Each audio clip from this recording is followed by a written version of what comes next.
Undoubtedly, the government of Jamaica has always been playing their part in providing potable water access to all Jamaicans. As such, they created policies. First, in 2000, with the Water Sector Strategies and Action Plan, with a revision in 2004.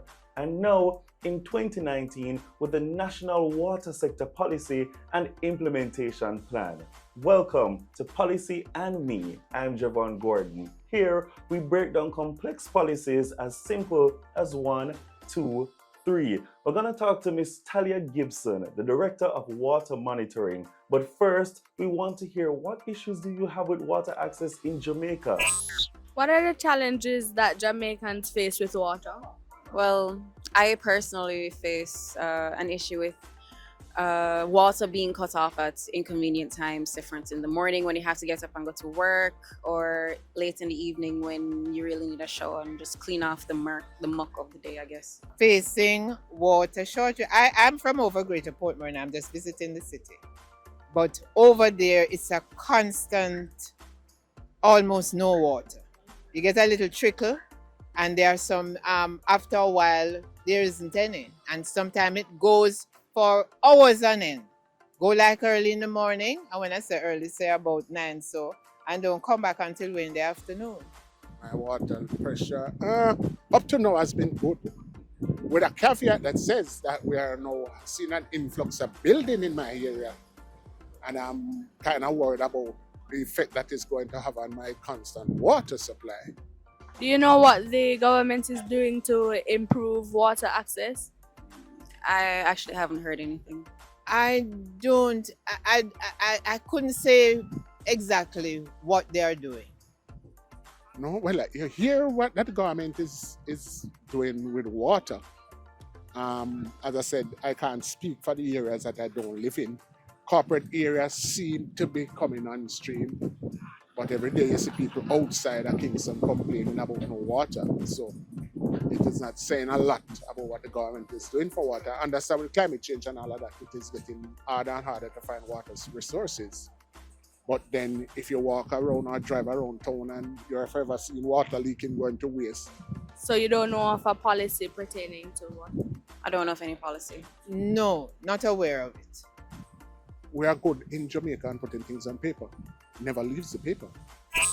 All right, so a lot of problems with water access, as you can see, Ms. Gibson. So we want to dive into the National Water Sector Policy. Tell us some more about it. The National Water Sector Policy, as you indicated, Javon, is a policy that was developed by the government from 2000 to help to guide the way that the government would ensure universal access. That is access for everyone, every individual in Jamaica, to get potable water as well as sanitation services. Okay, so what are some of the direct issues that the policy address? Issues addressed by the policy. Wow, there A are so lot. many. There are just so many.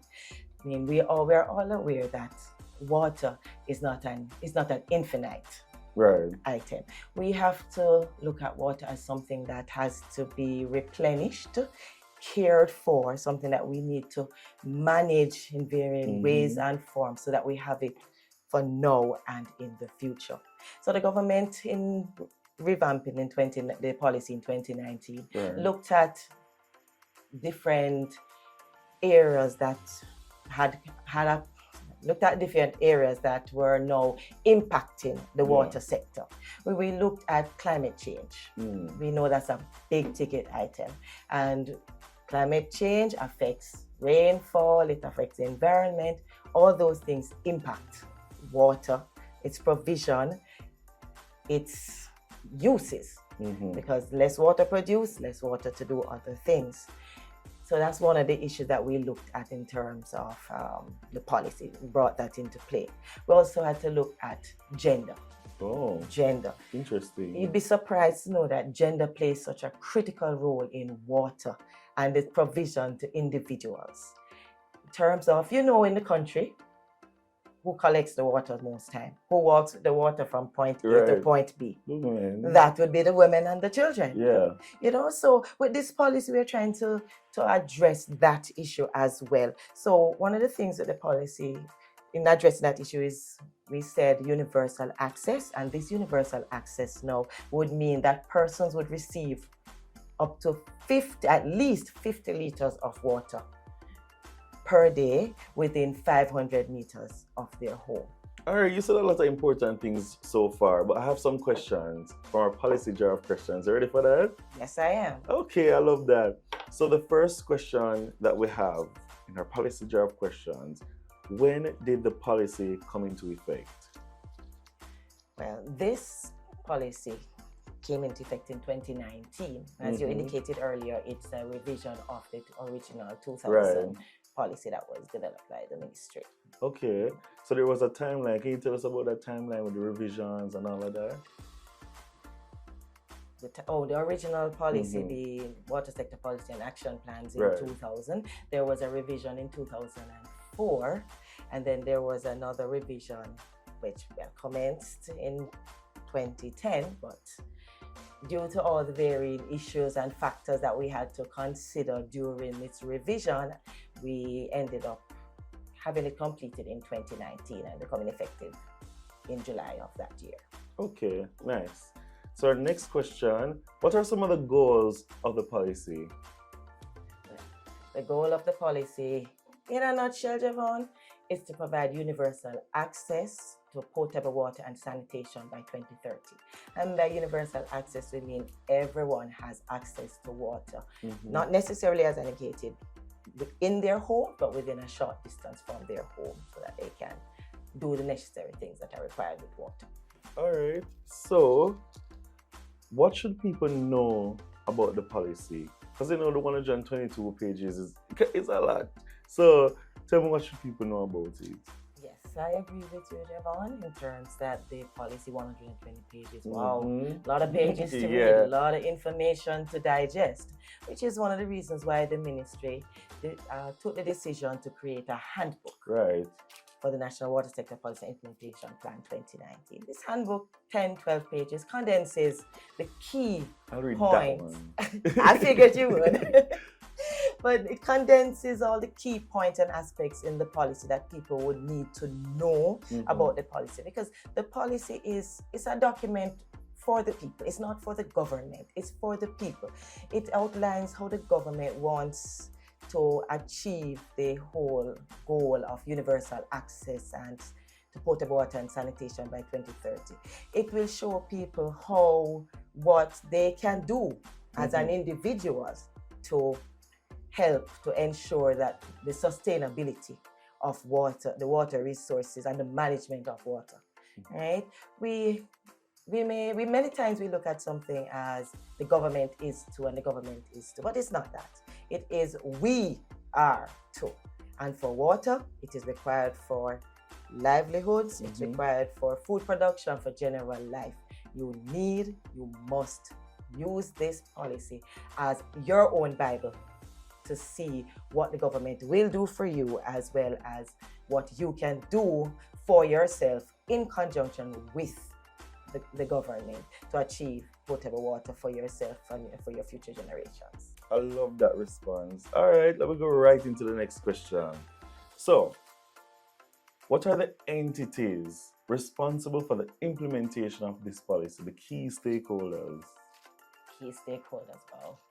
That is wide and very. Oh yeah, there are a lot. Exactly. Because remember, the policy takes into consideration climate change, irrigation, agriculture, gender, all those things. So, as I said, indicated before, everyone is responsible for the policy. But in terms of implementing certain aspects of the policy, we'll be looking at you have private providers for water and sanitation services. You have the National Water Commission, where everybody knows. Water. Right. Then we have the Water Resources Authority, which is responsible for managing the water resources. They help to ensure that the water is around for future use. Right. Ministry, of course, we own the policy. We have to be overall responsible for it. Then we have to work with places like National Irrigation Commission, work with RADA, NEPA. To endless. everybody. Private, public, it's an endless amount. But you know, certain people will have certain roles to play in ensuring that the plans and programs and the measures that are outlined in the policy. So what I'm hearing is will be everybody. achieved. It's everybody. Everybody. Yes. All right. So the penultimate question. So we want to know, who will the policy affect or impact, and can you explain this impact? As we've been saying, Javon, The people. it affects everybody, Mhm. impacts everybody. Anywhere you take it, it impacts you. Because as I say, if you want to wash your clothes, water your plants, drink water, cook, Clean. survival, manufacturing sector, tourism sector, everybody. It impacts everybody. So if we don't manage it and maintain it, keep it free from pollution and all of those things, we are going to not have the water for future generations. As I indicate, it's not an infinite resource. Yeah. It has, we all say land of water and water, But we have but limits. there are limits. There are limits, and you know, we are always polluting it in one way or another, and we really need to stop doing that, because that impacts the provision of the potable water for everyone. And we need to develop ways in which we can help to recycle the water. I mean, there's grey water reuse, which I know is not something very popular among Jamaicans, but it is something that we could possibly look at, because that would help to reduce the amount of potable water used for things like flushing up toilets or even watering up some farms, depending on the crops, of course. Not every crop would need grey water to be used, but it impacts everybody, and we are all responsible for it. Okay. So I always say this when the final question comes, we're having such a good conversation. But the final question is, what are the issues the policy address? There's so many. Because you know, the provision of water is one of the main, water and sanitation services, one of the main things that the policy looks at. And the policy seeks to address the standards for the potable water and for sanitation. You know, what are the basic requirements that someone would need, that we would provide to the persons? We need to look at things such as, when we look at sanitation, not everybody is connected to central sewage systems, something like was provided to the NWC and some private providers. So when you look at that, you have to now say, this person is not on this system. They don't live in a major town. You know, towns tend to have more stuff, the sewage facilities and the potable water and so forth. So you would say, I would like to know, how am I going to work with somebody who does not have that connection? There are different modalities and methods for sanitation provision, and through the policy, you would see that the government is looking at the various ways in which they can provide the separation of, you know, human excreta from the potable water. So those are some of the issues. And we also look at drought. Drought, big ticket item. We experience it practically every year, some years worse than others. But in terms of drought, you know, the policy speaks to plans that the government would have. We're encouraging water conservation through technology, you know, using turning off your pipes, putting on water saving devices, things that you, as I indicate, as a general individual, an individual can do. So that is also something. Looking at energy. Energy, you know, water production is a very energy intense thing. So we're looking at implementing different technologies to reduce energy. Solar is one of them. Hydroelectricity, yes. There are varying things around that the government is looking at, and which some of them are outlined in the policy. But you know, it's always an evolving thing. Policies are not static. They're evolving. So as we see the things that arise, then we will look at it, and we might need to, again, look back at the policy before 2030. It's very possible that we have to do that, because things may come up. And we are also encouraging rainwater harvesting. I know persons will say, but we're not having rainfall in some places, or we're not having rainfall, but rainwater harvesting is being encouraged in places where we know we have a lot of rainfall, and in cases where there is no, piped water, like from the NWC, or if there are cases where, like the Rural Water Supply Limited, they provide and they do help us to put together entomb springs, catchment tanks, and those things. But the rainwater harvesting will help individuals to get water to use, like during the droughts as well. And if you don't have water, at least you can flush your toilet, sanitary if you have one, or those kind of things. But there are varying issues. Those are some of the issues that the policy really speaks to. Right. And private sector participation. We need it. Yes, that's a big issue. We need more private sector participation. We have, but there's always room for more. I agree. I mean, this can go on and on and on because water is such an important topic for people to just, understand and let them know what the government is doing for them to provide full access. But we finish the conversation, but we don't finish the show. Because we have a game coming up. We're playing the emoji game, right? Okay. So, you know what our emoji is. The emojis you send me your WhatsApp. And so we're going to show 3 emojis and you're going to tell me which word is associated with them. It's very easy because you send them while you are talking. So if you pay attention, you will know what the emoji is saying. Testing so we're going into the game. So let's do that. Okay. Alright, Talia, so in my hand, right? Don't be nervous, right? It's the emoji game. Simple. So we're doing the first round. You see this emoji before? Right? So suspense. So you see a hot emoji, a fire emoji, temperature emoji. Tell me what is he saying? What is speaking to you? Temperature, fire, Heat. Mm-hmm. Oh boy, this sounds like climate change. Okay, it sounds like climate change. You're near. Right. What is associated? Give me an issue associated with climate change. An issue? Drought comes in. Right. Drought. Okay, first round. Let me put this to the side. Okay. See, you know your stuff. Next one. Only 2 this time.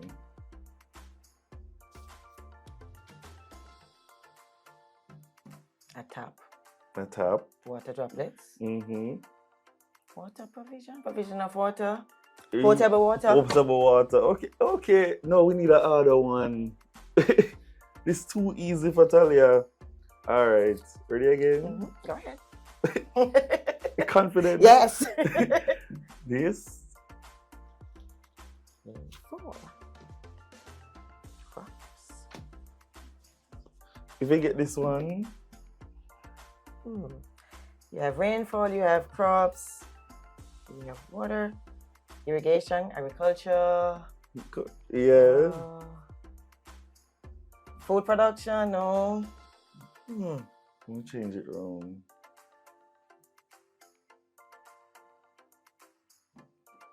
And this one is right. challenging. Okay. This one is challenging. At least you have a challenging one. At least you have a challenging one. Why am I not seeing it? I forgot to put that in the background.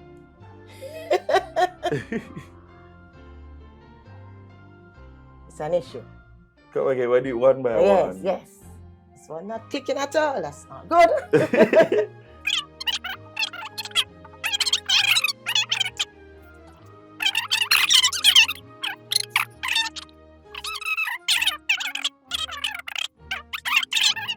I feel like I forgot to tell you the answer. Oh, yes, go on. Really? Yes, So and I am sure You can't I am see going to. I am going to slap myself. I am sure. So, you can stop yourself. Rain, water, harvesting. Oh my God! I am going to slap myself. But anyway, you get these pretty fast, so you know your stuff. So if you want to know more. If you want to know more about the National Water Sector Policy and Implementation Plan, go to our website at megjc.gov.jm. And to keep up with what's happening in the ministry, go to our Instagram, TikTok, or X, YouTube, Facebook at megjc_JM. Until next time, this was Policy and Me.